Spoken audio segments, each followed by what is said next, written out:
Congratulations, Direk Ashton and Thank you so Andres. much po. So yung first question ko kay Direk. Direk, tanong ko lang kasi from Mutianan Section E, di ba? Parang medyo high school teen sila doon. Di ba? How mature yung kanilang character? Kasi sabi mo hanggang college, di ba? How mature yung kanilang character? And syempre, parang meron din parang may mature na rin scene na rin dun sa may section E, yung kissing scene nila. May aabangan din ba rito na intimate scene nilang dalawa? I mean, kissing scene. Meron, syempre. Pero yung circumstances surrounding those intimate scenes, yun ang kailangan nating abangan. Siguro, ang difference kasi nitong Minamahal kumpara sa Mutianan Section E. Since yung Mutya, parang Wattpad adaptation siya. If you're a reader of Wattpad materials, kasi di ba, very larger than life, para siyang teenage fantasy. Ganun yung Mutya. So, for Minamahal, ang approach naman natin dito mas realistic. So, ano nga ba yung point ko? So, ang point ko lang is, although nandun pa rin yung romance, we are using a more realistic, mature point of view dito sa pelikula namin. Thank you, Direk. Sa Ashes naman.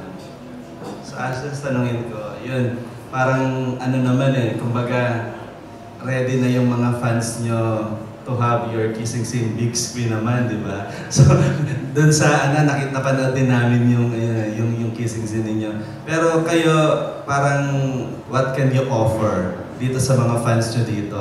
Kumbaga, paano mahihiwalay yung character nyo dun sa Mutianan Section E, dito sa character nyo dito? Ano yung ipapakita nyo mas kakaiba at mas mature? Siguro po, ako hindi ako masyadong mahihirapan kasi alayo po talaga ng character ni JJ kay Luna.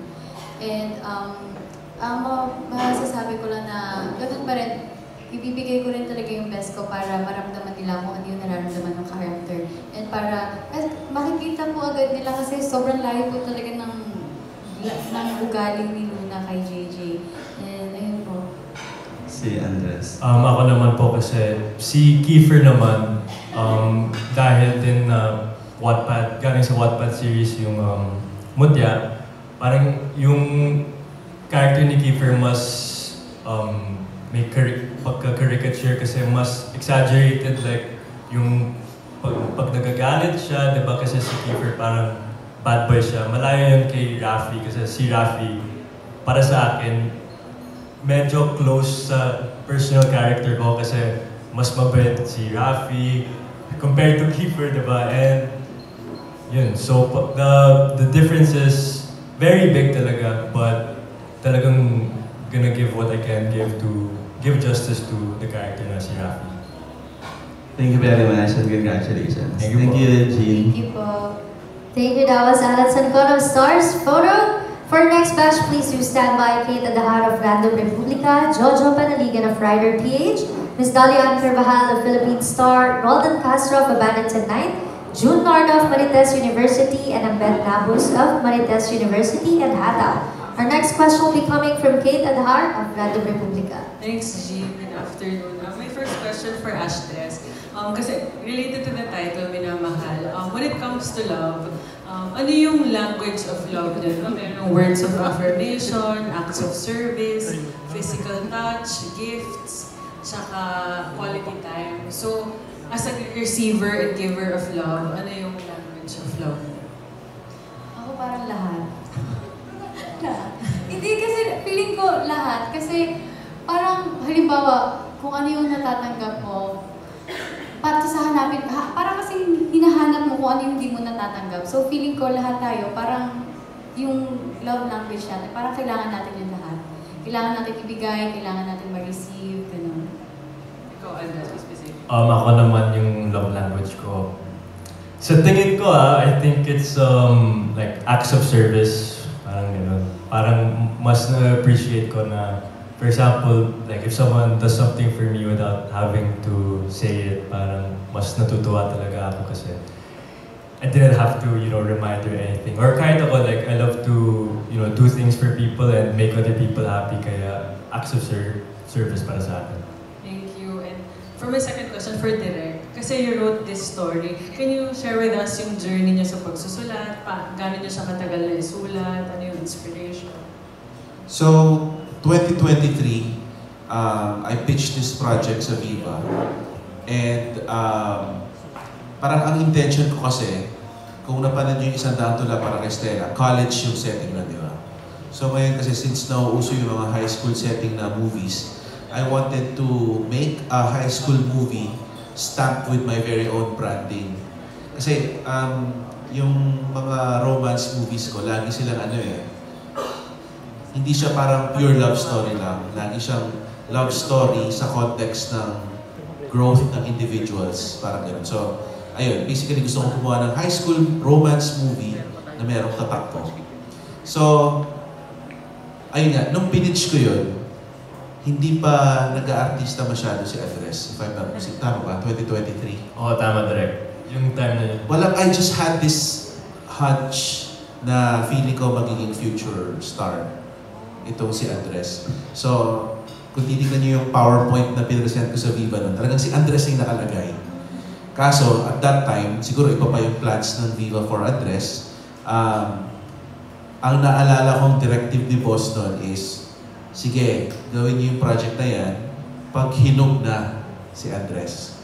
So, for 2 years, nalagay lang sa shelf yung project. Pero kumbaga, kahit walang kasiguraduhan yung project, I just wrote it. Kumbaga, I just wanted to create it regardless kung ma-produce man siya or hindi.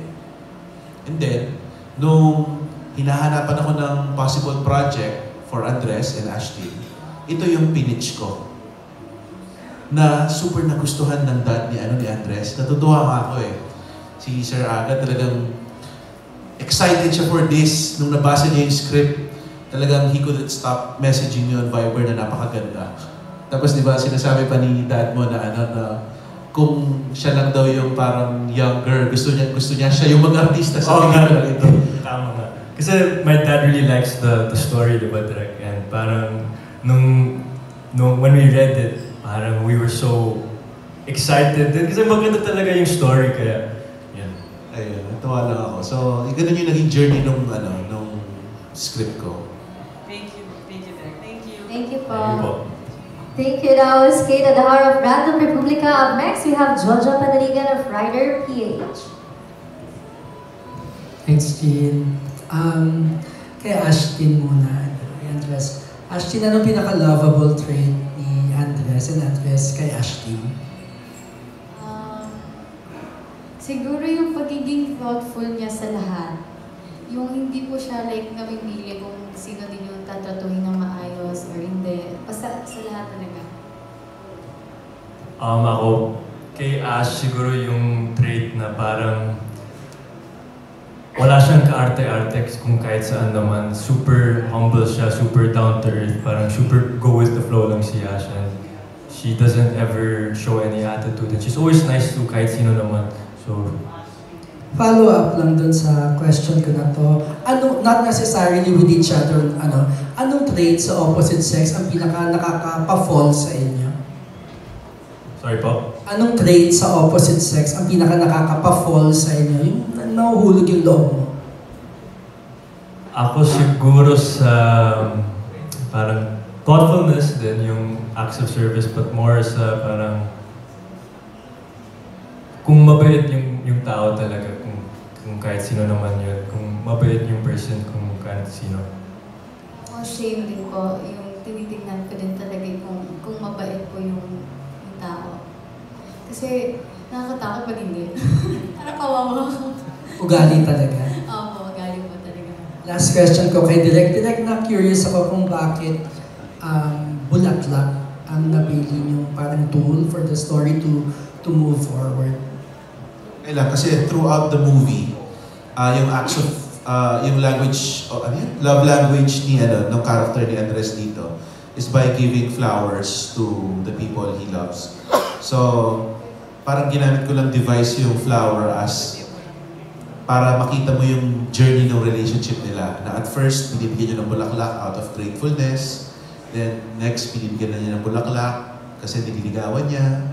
And then, binibigyan ng bulaklak kasi love niya. So, yun lang ang device na ginamit ko kaya isang daang bulaklak. Pero sa personal niyo, walang special about flowers? Sa ano po? Sa personal niyo, walang special about flowers or significant sa buhay niyo? buhay ko? Well, personally, mahilig din naman ako sa plants in general. So, I just wanted to, to use that device kasi visually ang ganda niya. Salamat. Thanks, G.